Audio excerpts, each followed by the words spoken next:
welcome to the R5 Rally Championship presented by First Citizens. It's round 11. It's the MCBI Sun and Stars Rally. It's a rally, Jay. What are we expecting? It's a big one for us. So yeah, Sun and Stars, that means we're starting in the afternoon and we're going into the nighttime. It's going to be the first true nighttime event that we'll have for the year. There was a little bit of night at Rally Barbados, but this will be the main one. Whose eyes are going to hold up in those conditions? Will Roger Hill be able to grab some more points? We got Saul Youssef back in the camp in an ex-Stuart Maloney Skoda. It's going to be exciting. Lots of stuff to look out for. Let's get it. Let's get it. Kidding me?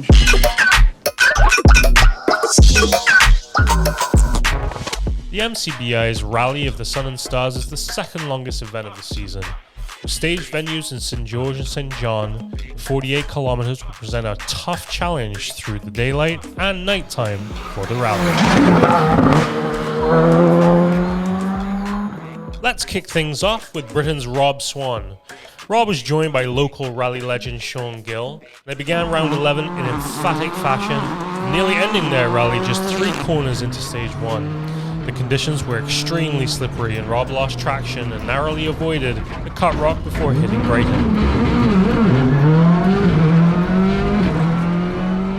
With run 1 complete, Rob told us that he was just happy to make it to the end of the stage after the scare.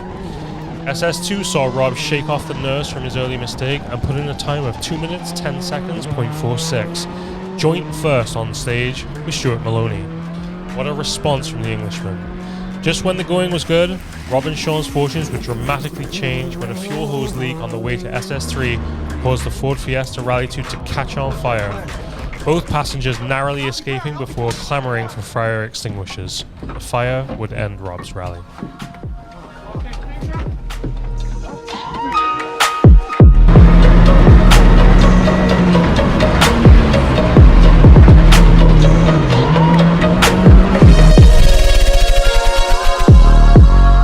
Having missed most of the year's events after selling his Ford Fiesta R5, Saul Youssef will be back in the camp in the ex-Stuart Maloney Skoda R5. As this was his first competitive outing in the Skoda, Saul mentioned this rally would be all about seat time for him and getting to grips with the new handling and balance of his Skoda.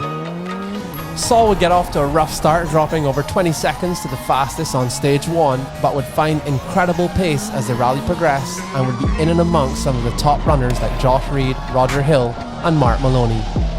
Saul would finish the rally in 6th and set himself up nicely for the next round with some solid seat time now earned in his new car.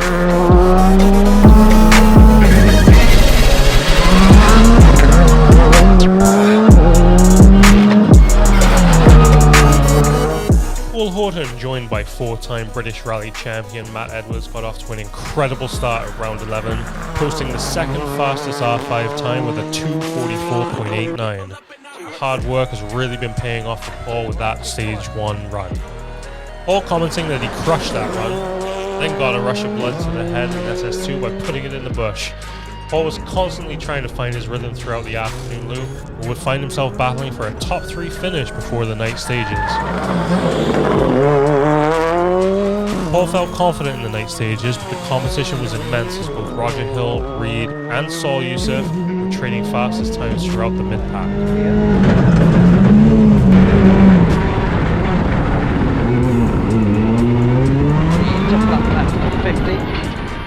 Flat crest long. Don't. 100. Use the road. Turn left 3 plus.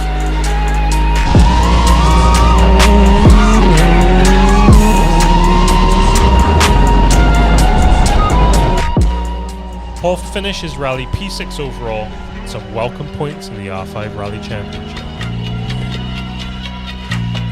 Coming into round 11, sitting 3rd overall in the R5 Championship, Roger Hill was excited about the day's stages. Mentioning prior to the event start that he's not as strong in the night, starting fast and consistent under daylight would be a major part of his strategy. Staying true to his word, Roger would be sitting 2nd overall after the first 6 stages, 10 seconds off the rally leader, with Reid and Mark Maloney both less than 1 second behind.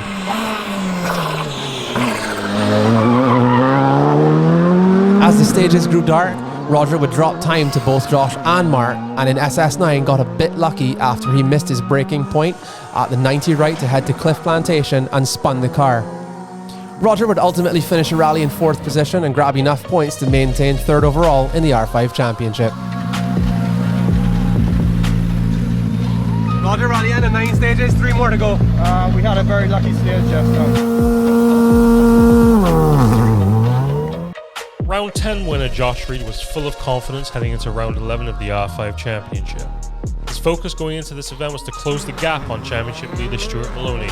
Precision driving was going to be the name of the game for this event. Straight out of the gates on SS1, Josh commented that the stage was extremely slippery and the car was suffering from some massive understeer and had to rethink his entire strategy for the day. He couldn't find a rhythm throughout the afternoon loop and suffered from multiple issues, including shuddering in his brake pedal and his nagging ongoing pop-off valve issue, causing him to lose maximum power throughout the stages. Josh, however, would find some pace in the evening, but not enough to hold off what was a very tight battle with Mark Maloney, finishing his rally P3 overall.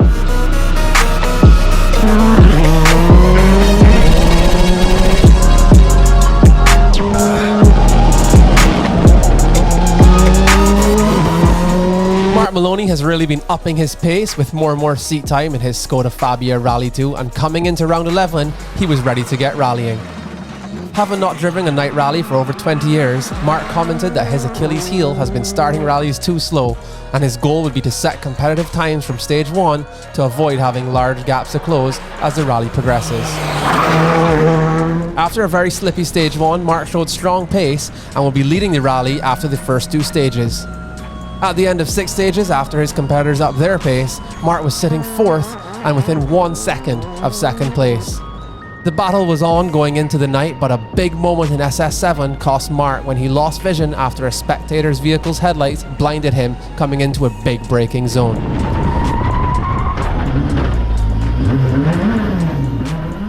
He would gather himself nicely from there and close out the rally in 2nd place, 28 seconds off the rally leader.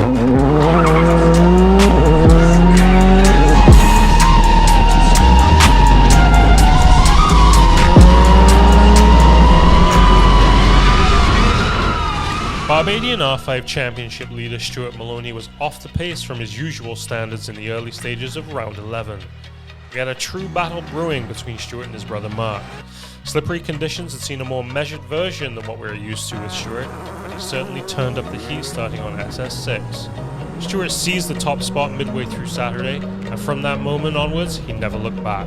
He emerged from the evening session unscathed while several front runners hit trouble. With the change of brakes, Stuart came out with 3 stages to go flying, and finishing P1.